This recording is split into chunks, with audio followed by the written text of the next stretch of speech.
महादेव और पार्वती बाहागर काली सतरे ओडिशा रे हो ना एटा को पूजा ना फेस्टिवल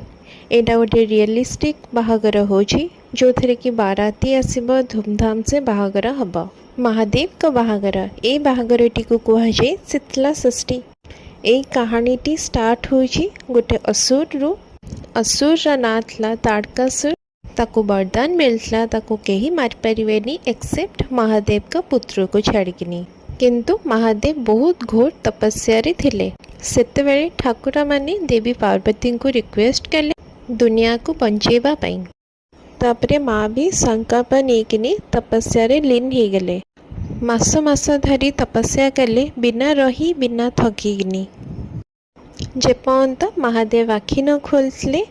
एमिति तापरे नियति खेल खेलला आ महादेव आ पार्वती का विवाह है असुर बध कला आ आज भी संबलपुर रे धूमधाम से मनाया जाए ए बाहागरटी को।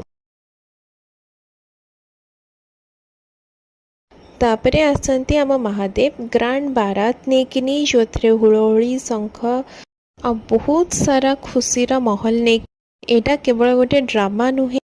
एटा गोटे रियलिस्टिक जोठी ठाकुर किछि टाइम पाई मनीष होकिनी मनीष भाया बाहागर हुए सबू रिचुआल हुए